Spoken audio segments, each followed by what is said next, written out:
Right now we are joined, I'm excited about this too, by Dan Zangrilli, and he's brought to us by the injury lawyers of LGKG. LGKG, Western PA injury lawyers for over 90 years, LGKG.com. Want to talk to you about Henry Davis, Dan, but first, I hear Bechtold almost got run over on the sideline of the high school football classic last week. Yeah, not a lot of real estate to navigate, the incoming, what was it? It was a linebacker, I think. Yes. And, it was just a pile push. You have nowhere to go.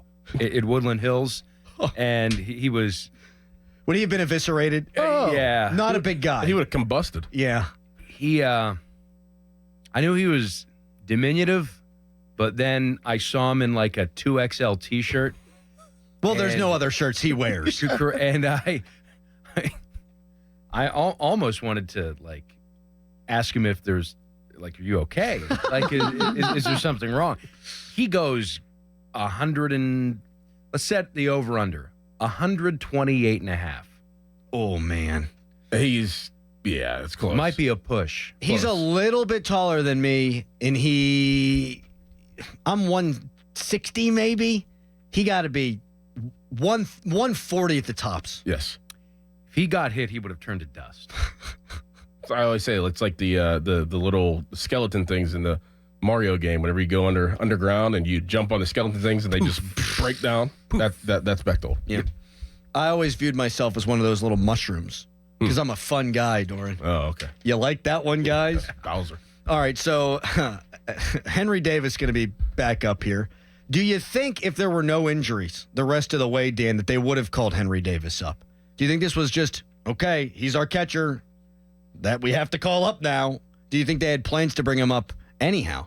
And I am a little surprised because I think, and I haven't looked at more so swing and miss numbers lately, but last time I did, that there was probably a little too much swing and miss, even though his numbers were pretty good. So that'll be interesting to hear. Ben Cherington's going to speak to the media today, so it's a good question for him. So I was a little surprised.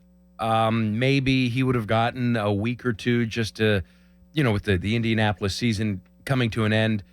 Then maybe I would have been okay with it. But I thought that they were going to give him, and I guess they did, a prolonged time at AAA for as long as they could. Because listen, they really didn't. I think they got him to the big leagues probably on a really aggressive timeline, and then. While they were doing that, they were putting different gloves on his hand because they wanted to wedge him into right field last year. So I really think they did a developmental disservice by him. And now that he's gone through what he's gone through, I figured they were just going to, give him that fermentation process at AAA for as long as they could. So, yes, I was a little surprised. If it doesn't look good, then what? I wonder if, and this is another good question for Cherington, if something like winter ball could be in the cards. To give him even a more prolonged, and I don't know what winter ball would necessarily solve because, again, it's just more of the same. At some point, you do need to just throw them in the deep end and see if they can swim. And then you accumulate that sample size, and I don't even know with this little snapshot here in, essentially September, if that's going to be enough.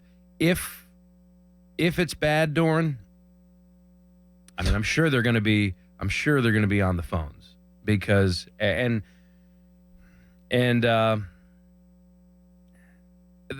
they'll give him I think they'll give him next year. I go back and forth on this all the time. Yeah, it's hurting your head, I can tell. It really is. But I think they're going to be on the phones because Joey Bart's shown them quite a bit. I don't think that's fool's gold. Obviously, there's a ton of pedigree there. And then Andy Rodriguez is going to factor into this somehow, some way too. So, I think if somebody's looking for an upper level, high prospect, upside bat, he'll be the first name out of Ben Cherington's mouth. Now for Skeens, Ben Cherington did have his radio show yesterday. Doesn't sound like you're going to shut him down. Going to have him pitch regular turn in the rotation, but there might be an innings limit per start, something like that. I think that's the right move because you need to be in a place where next year's not this year. Do you agree with that? 100%. And really, I think they've been consistent with that messaging, and they've kind of, as much as they do in their rhetoric, they have said that that's basically what they ideally would like to do. So the whole Skeens shutdown talk, I know Rosenthal put an article out a couple of weeks ago that maybe drudged this back up, and Shelton said something that may have led us to believe that this could possibly be in the cards. But I think, especially Charrington, he's been pretty consistent from the get-go that they want to judiciously pitch him throughout the course of the year. And he's cited more so that shutting him down could actually have more of an adverse effect in the future than anything. So I'm not shocked. It's the right move. He's a horse because, again, if you didn't pitch him, you would be in a similar situation. I think they want to ride him close to 200 innings next year, if at all possible. Ride that horse. Did Michael A. Taylor get waived, or was I just seeing that? That's the report. Okay. That's right. He had 13 hits at PNC Park this year. Stop it. What? 13. 13. Look at the home and road splits. 13. Otherwise known as a baker's dozen. How many?